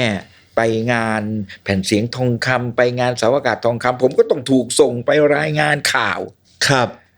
สารพัดคือเป็นนักเขียนไงเป็นนักข่าวก็ต้องไปเจาะไปสัมภาษณ์ตอนนั้นสมัยนั้นมีนิตยสารราชาเสียงทองของคุณพี่ณรงค์รอดเจริญซึ่งเป็นหนังสือลูกทุ่งฉบับเดียวในประเทศไทยที่ยิ่งใหญ่ที่สุดผมก็ส่งข้อเขียนไงเขียนเรื่องราวของแง่มุมต่างๆของชีวิตศิลปินนู่นนี่นั่นไปลงหนังสือหนึ่งในนั้นก็ต้องเป็นเรื่องของแม่ผ่องที่ผมมีโอกาสได้ใกล้ชิดได้สัมผัสได้สัมภาษณ์ยาวนานมา50 ปีจนมีโอกาสได้ร่วมงานกันในทุกๆรูปแบบแม่ผ่องให้กำลังใจสั่งสอนอบรมบอกทุกเรื่องในวิถีของการเป็นศิลปินให้ผมจดจำมาจนถึงทุกวันนี้แม่สอนว่าผู้มีพระคุณสูงสุดในชีวิตเธอเป็นโฆษกใช่ไหมเจนพบเธอมีเอกลักษณ์เฉพาะตัวของเธอที่ไม่เหมือนใครแต่เธอต้องจำนะว่าคนที่มีพระคุณสูงสุดในชีวิตเธอคือแฟนเพลงเธอไงไม่มีแฟนเพลงฟังเธอเขียนจดหมายให้เธอจะเป็นโฆษกได้ยังไงเจนพบครับนี่คือทุกคำที่ผมจำได้แม่ให้โอกาสผมได้ขึ้นเวทีกับวงดนตรีผ่องศรีวรนุชในฐานะของโฆษกที่เขาเรียกกันว่าพิธีกรกับโฆษกมันไม่เหมือนกันครับในฐานะพิธีกรหน้าเวทีที่เขาเรียกอันเนาเนี่ยannouncer ครับในงานใหญ่ๆอย่างเช่นงาน5 ธันวามหาราชกลางท้องสนามหลวงเขาให้วงผ่องศรีวงเดียวนะครับไปเล่นผมนี่แหละครับที่ได้รับโอกาสจากแม่ให้ขึ้นเป็นพิธีกรในงานดีๆอย่างเนี้ยและผมก็อยู่กับงาน5 ธันวามหาราชมาตลอดทุกปีไม่มีปีไหนที่เจนพบไม่ได้ขึ้นครับแม่สอนว่าเจนพบพูดดีเจนพบพูดเพราะดีแล้วรักษาไว้นะลูกแต่เธอเป็นนักจัดรายการเป็นโฆษกชื่อดังเวลาเธอขึ้นเวทีเนี่ยไม่ว่าเธอจะไปเล่นที่ไหนก็ตามไปแสดงกับวงใครก็ตามเขาไม่ได้อยากเห็นหน้าเธออย่างเดียวเขาไม่ได้อยากเห็นเธอพูดอย่างเดียวครับเขาอยากได้ยินเธอร้องเพลงด้วยแม่บอกว่าเธอก็ต้องร้องเพลงทุกเวทีใช่ไหมครับต้องมันคือมันจำเป็นนะครับมันตกกระไดไปแล้วอ่ะครับแล้วเธอร้องเพลงของใครเธอได้เที่ยวได้ไปเอาร้องเพลงของไพรวันเธอไปร้องเพลงของสุรพลไปร้องเพลงของคนนั้นคนนี้เต็มไปหมดเลยมันไม่ใช่เพลงของเธอไง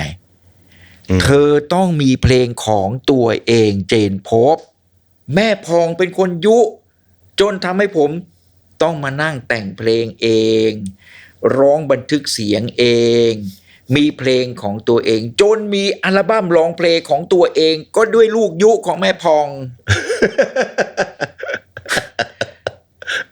แม่บอกไม่ได้ ถ้าเธอไม่มีเพลงตัวเองเธอไม่ต้องมาขึ้นวงชั้นอ้าว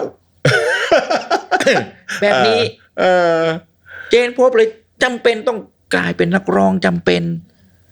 นักเพลงจำเป็นกับเขาก็เพราะแม่พองนี่แหละกับสองคนกับพ่อราเชนเรืองเนตรครับสองคนนี้บอกว่าคนเขาจำเสียงเธอได้ทั้งบ้านทั้งเมืองเสียงเจนพบนะใครก็จำได้ครับร้องเพลงสิมันจะได้แปลกเธอร้องเพลงไม่เก่งไม่เป็นไรแปลก ขายแปลกไว้ก่อน แสดงว่าอาจารย์กับแม่ผ่องก็คือสนิทกันมาโอ้ก็เกินครึ่งชีวิตเนาะเข้านอกออกในไงบ้านแม่ก็เหมือนที่พักพิงของเด็กเล็กๆอย่างผมเวลาร้อนก็ไปพึ่งแม่เวลาเย็นก็ไปพึ่งแม่ไงแสดงว่าหลังเวทีด้านล่างเวทีเนี่ยถ้าไม่ได้เกี่ยวกับเรื่องการงานเรื่องเพลงเนี่ยท่านก็น่าจะเป็นผู้หญิงที่มีความอารมณ์ดีประมาณหนึ่งสอนให้ความรู้แต่ไม่ได้ดุไม่ได้บ่นไม่ได้อะไรเฮฮาไหมครับแม่ผ่องไม่เฮมากไม่เฮมากแต่ก็ยิ้มง่าย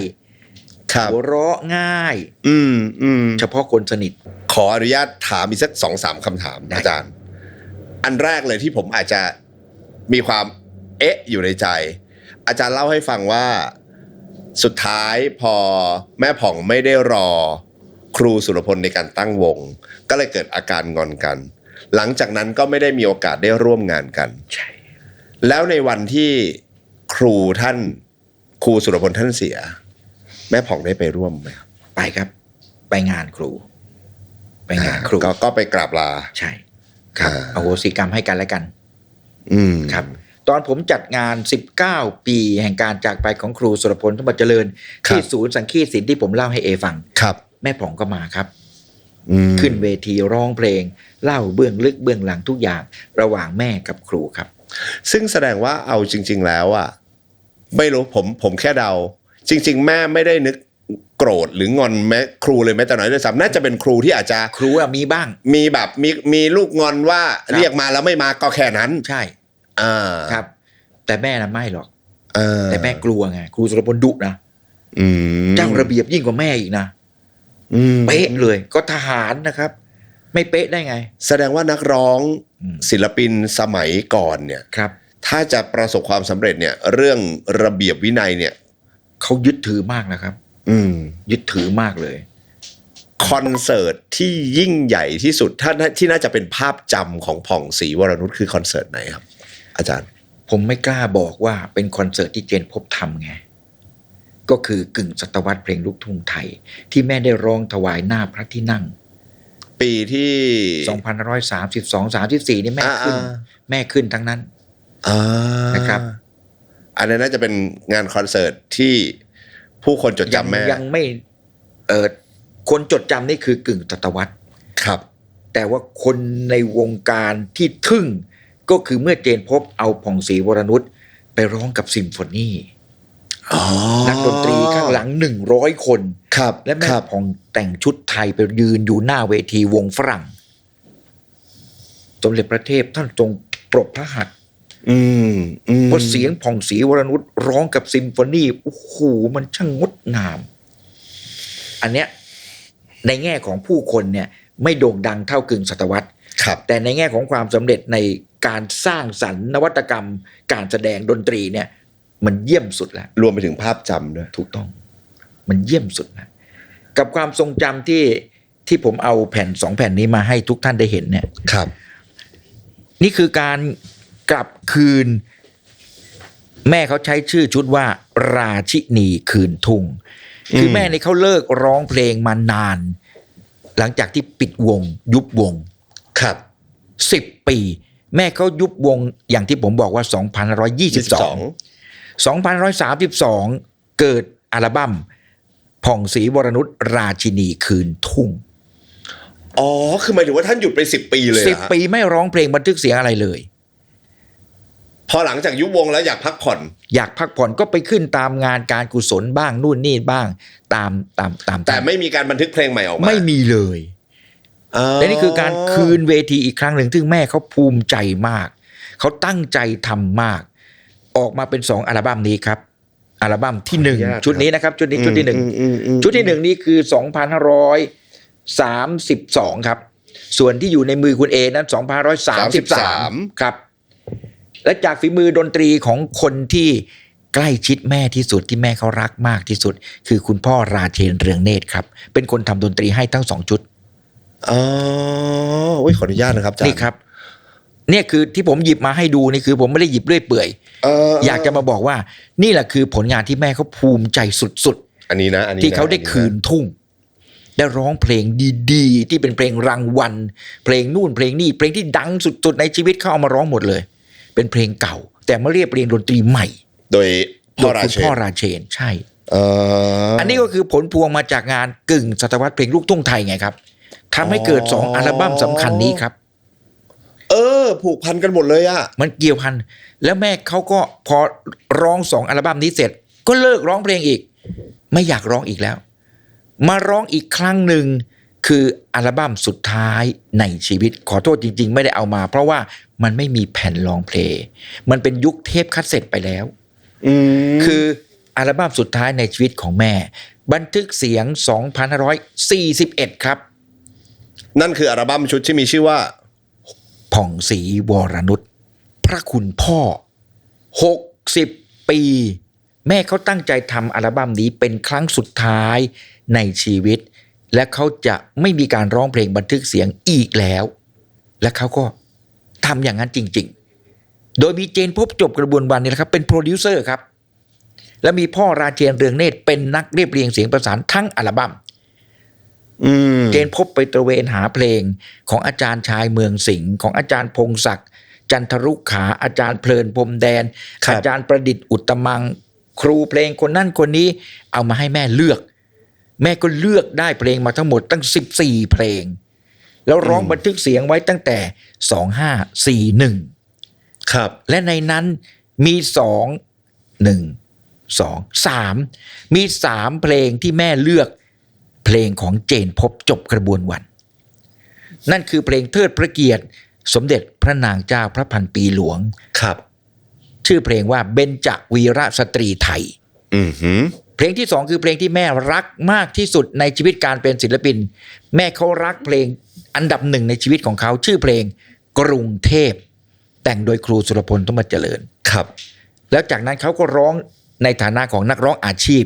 ไม่รักไม่ผูกพัน ครับ มารักมากที่สุดเพลงที่ 2ในชีวิตชื่อเพลงคนร่วมชายคา ที่อาจารย์เป็นคนแต่ง แต่งโดยเจนพบเพลงที่ 3ชื่อเสียดายน้ำตาเหมือนยาสระผม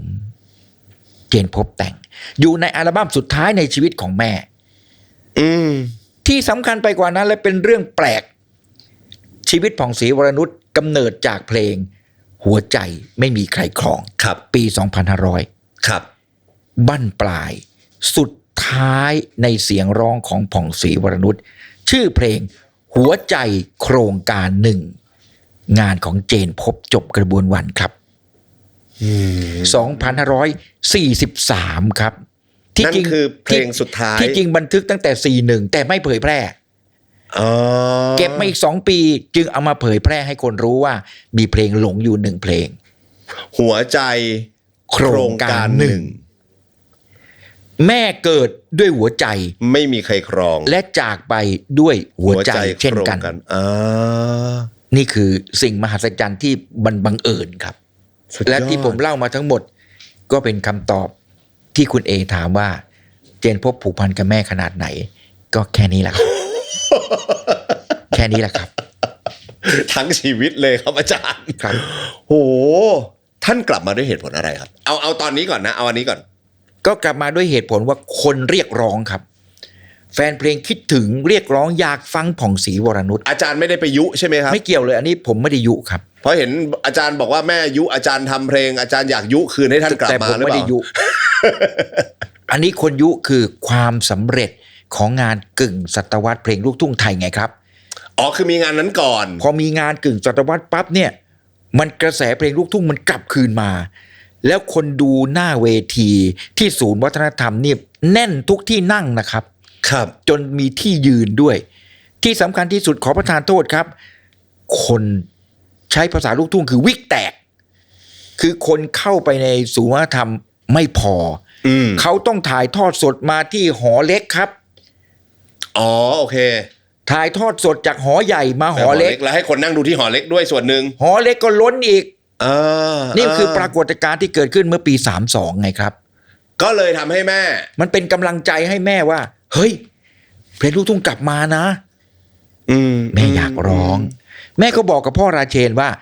แม่อยากร้องพ่อราเชนก็เลยนี่เลยครับวิ่งไปหานายทุนเลยครับจนเกิดอัลบั้มที่ว่านี่แหละครับราชินีคืนทุ่งครับโดยการเอาเลือกเพลงฮิตของแม่เลือกเองเลยครับ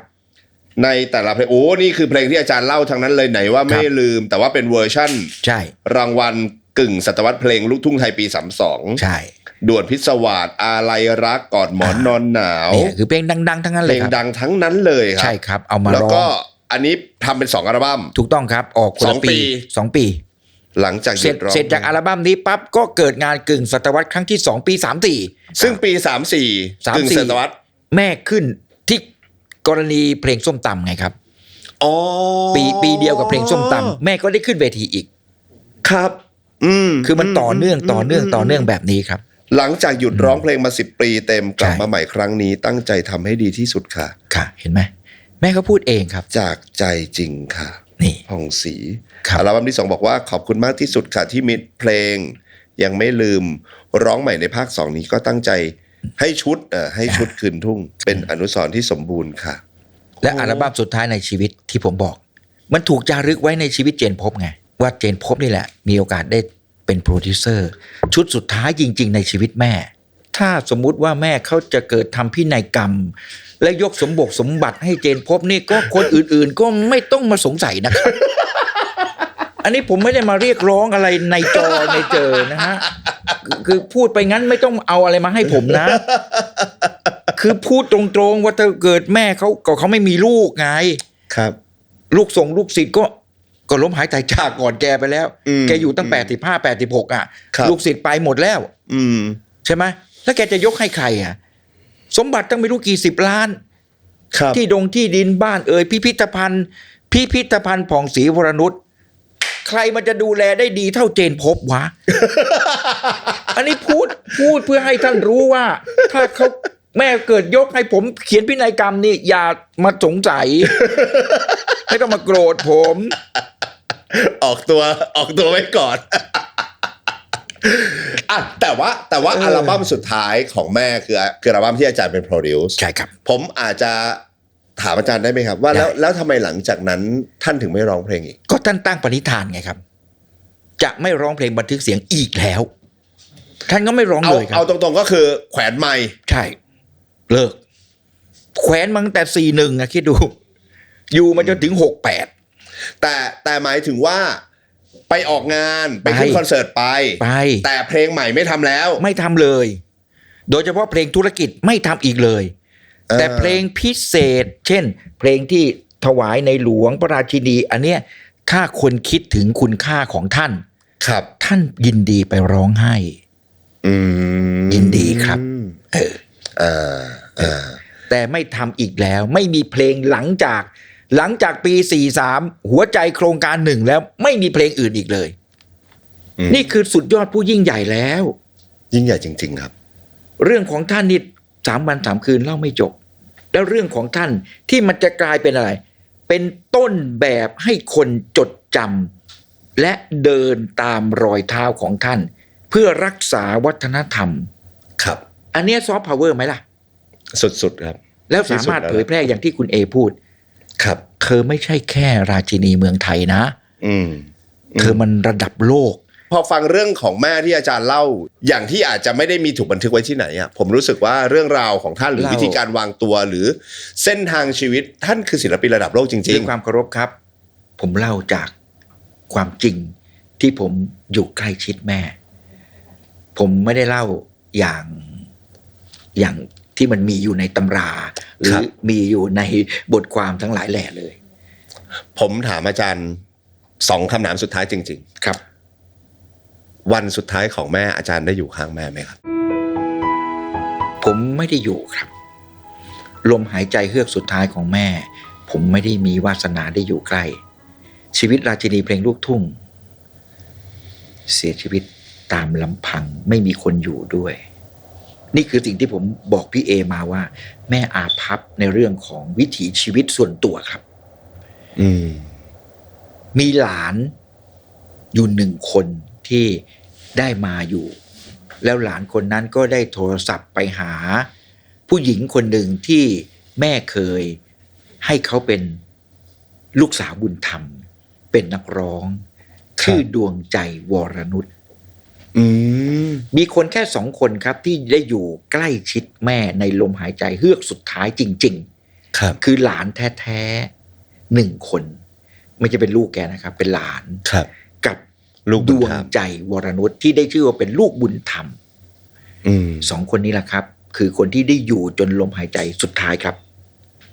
แล้วอาจารย์ได้เจอกับแม่ครั้งสุดท้ายอ่ะทั้งที่บ้านและที่โรงพยาบาลผมไม่อยากพูดตรงนี้เลยนะเพราะว่าผมรู้นะว่าแม่เป็นอะไรก่อนที่จะถึงโรงพยาบาลที่3ผมขออนุญาตไม่เอ่ยชื่อโรงพยาบาลนะเดี๋ยวมันไปกระเทือนเขาโรงพยาบาลที่1แม่ปฏิเสธการรักษาเราก็เคารพแม่นะครับคือแม่เขาคงมีเหตุผลของเขาครับโรงพยาบาลที่2ผมอยู่ตลอดอยู่จนถึงวินาทีที่แม่ปฏิเสธแล้วผมนี่แหละที่เป็นคนเดินไปบอกกับแพทย์เวรยกมือไหว้เด็กรุ่นลูกอายุเขาน้อยเดียวคุณหมอครับแม่ผมก็ไม่อยากอยู่แล้วขอแม่ผมกลับบ้านเถอะผมเป็นคนเดินเรื่องทุกอย่างเพื่อให้แม่ได้ออกจากโรงพยาบาลที่2และผมไปหาหมอซึ่งเป็นแพทย์หญิงที่ดูแลแม่เหมือนเป็นเจ้าของไข้แพทย์หญิงท่านนั้นท่านก็เมตตาครับเมตตาเขียนยามาให้เลยบอกผมตรงๆว่าแม่เป็นอะไรแล้วก็บอกว่ายาเนี้ยถ้าซื้อจากโรงพยาบาลมันจะราคาสูงขนาดนี้เอาเบอร์โทรศัพท์ไปนะคุณเจนพบไปติดต่อที่ร้านนี้เลยร้านอยู่แถวอนุสาวรีย์ชัยสมรภูมิคุณเจนพบติดต่อไปแล้วอ้างชื่อดิฉันเป็นนายแพทย์เป็นแพทย์หญิงยาตัวนี้จะสามารถทำให้แม่มีอายุยืนยาวอยู่ได้อีกนานมากเพราะเป็นยาที่ดีที่สุดแล้วในโลกนี้ที่จะใช้รักษาโรคที่แม่เป็นครับผมตัดสินใจเองไม่ได้หรอกผมต้องเอาทุกอย่างเนี่ยไปให้แม่ดูให้แม่เห็นตรงๆว่าแม่ครับแม่เป็นอะไรที่แม่พยายามปลอบตัวเองพยายามบอกกับใครต่อใครว่าแม่ไม่ได้เป็นอะไรหรอกแม่เป็นแค่นี้อ่ะผมเชื่อว่าในความเป็นจริงแม่รู้นะครับว่าแม่เป็นอะไรแต่ด้วยความแข็งแกร่งของเธอจะไม่พูดคำนี้ออกมาจากปากเธอเลยว่าเธอเป็นอะไรผมเอารายชื่อยาทั้งหมดแล้วก็เบอร์โทรศัพท์ของร้านยาให้แม่เขาดูและเขาก็พับเก็บผมมาทราบทีหลังจากหลานคนที่อยู่ใกล้ชิดแม่ครับว่าได้ยกหูโทรศัพท์ไปแล้วยานี้ราคาสูงมากครับสูงมากๆหลานชายก็เอาเรื่องนี้ไปเล่าให้แม่ฟังแม่พูดขึ้นมาคำเดียวว่าไม่เป็นไรไม่ต้องซื้อไม่ต้องไปเอายานี้ฉันไม่เป็นอะไรหรอกเดี๋ยวก็หายวันนั้นที่ผมไปหาแม่คือวันที่แม่มีน้ำหนักตัวแค่20 กิโลพี่เอลองนึกภาพดูคนอายุ80กว่ามีน้ำหนักตัวแค่20 กิโลมันจะเป็นยังไงครับผมออกพ้นชายคาบ้านแม่มาแค่ผมว่าไม่น่าเกินอาทิตย์มั้ง แม่ก็ต้องเข้าโรงพยาบาลที่3อีกครั้งหนึ่ง ผมรู้เรื่องปั๊บผมรีบไปเลย ก็ไปเห็นแม่อยู่ที่โรงพยาบาลที่3แล้วก็ได้เห็นทุกปฏิกิริยาของแม่ในช่วงบั้นปลายชีวิตจริงๆแม่ปฏิเสธการรักษาอีกครั้งหนึ่งโรงพยาบาลเขาก็พยายามที่จะตื้ออยากให้แม่อยู่ครับอยากจะรักษาแม่เท่าที่เขาจะรักษาได้แต่แม่ปฏิเสธอีกครั้งหนึ่งในที่สุดโรงพยาบาลก็ต้องยอมให้แม่กลับมาอยู่ที่บ้านแม่กลับมาอยู่ที่บ้านต้นเดือนเมษายน 2568 ผมเข้าใจว่าแม่กลับมาไม่นานแม่ก็จากไปครับนี่คือ3โรงพยาบาลที่เจนพบอยู่ด้วยในทุกปฏิกิริยาที่แม่กับคณะแพทย์เขามีคือคนที่จะไปพูดกับแม่และแม่ฟังคนที่จะไปพูดกับหมอและหมอฟังเนี่ยมันมีไม่กี่คนหรอกครับไม่ใช่ผมคนเดียวนะมีคุณพี่ชัยชนะบุญโชติศิลปินแห่งชาตินะครับซึ่งอยู่ใกล้ชิดแม่เขาเพื่อนกันครับมีคุณพี่พิกุลบุญประสิทธิ์ภรรยาของครูชัยชนะคอยดูแลทุกอย่างมีลูกชายของครูชัยชนะซึ่งแม่เคยอยากจะขอเป็นลูกบุญธรรมคนแรกๆแต่พี่ชัยชนะกับพี่พิกุลบอกว่าเฮ้ยผมเพิ่งมีลูกคนแรกอ่ะอย่าขอเลยครับทั้งหมดเนี่ยคือคนที่อยู่ข้างหลังที่อาจจะไม่มีคนรู้ว่าเขาอยู่มาเขาดูแลแม่มานอกเหนือจากหลานลูกบุญธรรมที่ชื่อดวงใจครับนี่คือบรรยากาศบั้นปลายจริงๆในชีวิตแม่และแม่เขาก็ไม่ยอมสละร่างที่โรงพยาบาล